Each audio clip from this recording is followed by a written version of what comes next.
Olá, quando se fala em catecismo, o que vem à cabeça? Um livro de regras? Uma lista enorme do que não se pode fazer? Pois é, hoje a gente vai mergulhar no catecismo da Igreja Católica e descobrir que ele é muito mais do que isso.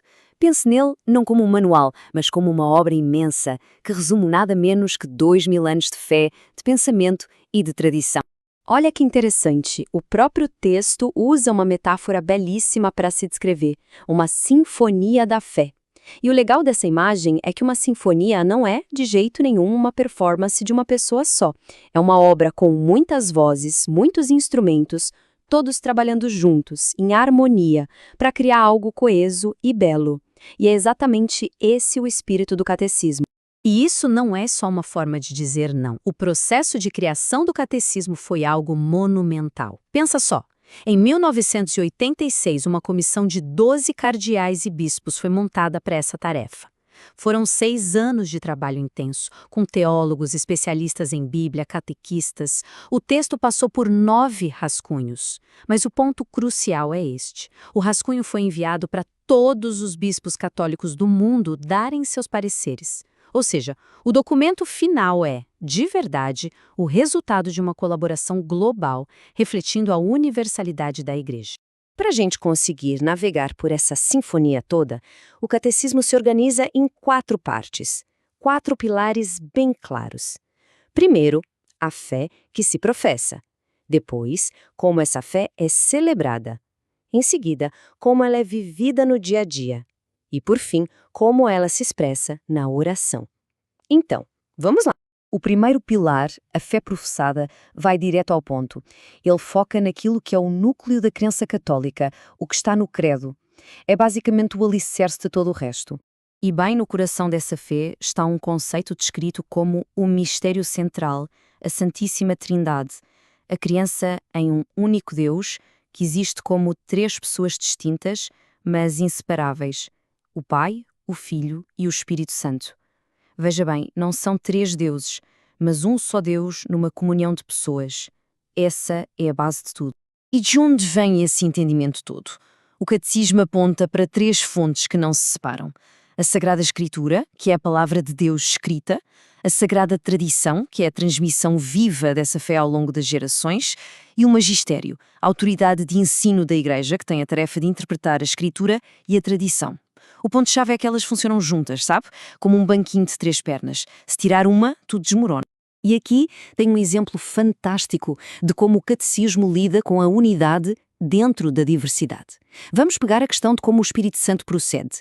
A tradição oriental foca no Pai como a fonte de tudo, dizendo que o Espírito procede do Pai através do Filho. Já a tradição ocidental, querendo enfatizar a igualdade entre o Pai e o Filho, diz que o Espírito procede do Pai e do Filho, a famosa cláusula filioque. O catecismo apresenta as 2 visões como legítimas, mostrando que diferentes ênfases teológicas podem, na verdade, aprofundar a compreensão do mesmo mistério. Muito bem, agora vamos para o nosso segundo pilar, a fé celebrada.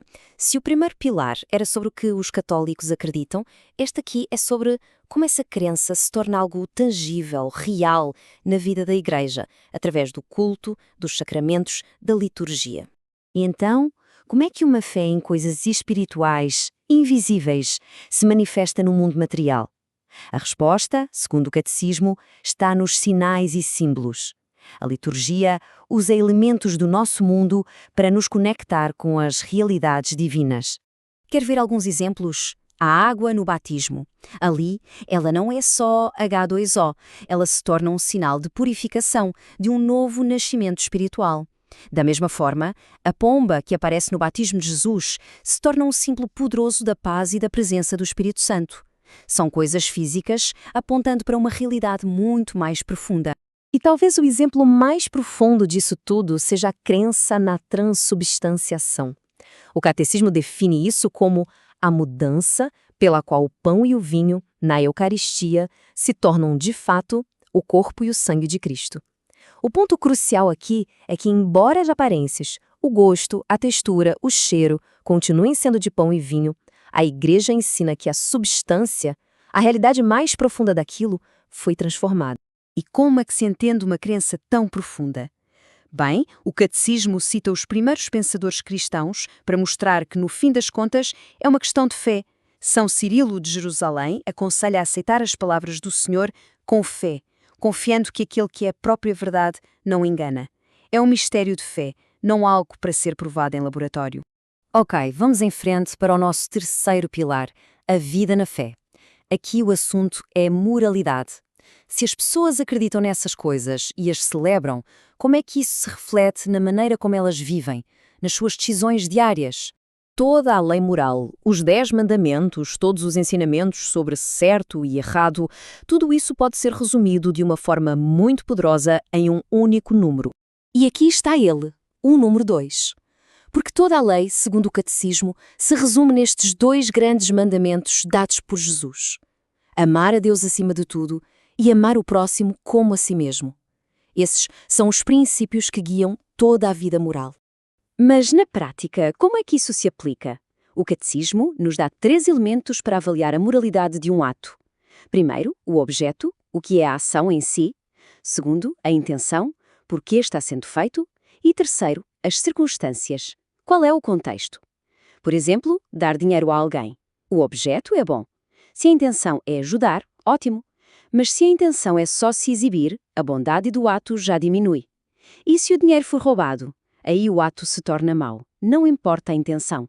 Para uma ação ser realmente boa, os 3 elementos têm que estar alinhados. E, finalmente, chegamos ao nosso quarto e último pilar, a fé na oração. Essa parte explora a dimensão do relacionamento, da comunicação vital com Deus, que é a oração. Uma coisa que eu acho fascinante é como a oração é retratada aqui. Não é só como um momento de paz e tranquilidade. O Catecismo a descreve como um combate da fé.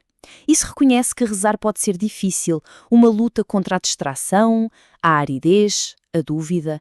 É uma batalha que exige perseverança. E a oração pode ter muitas caras diferentes. Tem a adoração, que é quando a gente se admira com a criação, a petição, quando se pede ajuda, a intercessão, que é rezar por outra pessoa, a ação de graças, quando se agradece por algo bom, e o louvor, que é simplesmente se alegrar com quem Deus é. Cada uma é uma expressão válida desse relacionamento. Para a gente encerrar, é muito importante entender que o catecismo não foi feito para ser um documento estático, guardado na prateleira. Ele é um documento vivo, com um propósito bem ativo. E aqui está o objetivo final de tudo. O próprio texto diz que seu propósito é ajudar a fé a amadurecer. A ideia não é só ter o conhecimento na cabeça, mas que esse conhecimento crie raízes na vida da pessoa e por fim se espalhe através do testemunho. É sobre o passar do saber para o ser. E assim, a gente volta à ideia da sinfonia. O Catecismo da Igreja Católica é essa tentativa notável de articular a unidade de uma fé que é compartilhada por mais de 1 bilhão de pessoas no mundo, ao mesmo tempo em que respeita as diversas tradições, culturas e vozes que a compõem. A questão que fica é exatamente essa: como um documento como este continua a moldar e a unir uma comunidade tão vasta e diversa.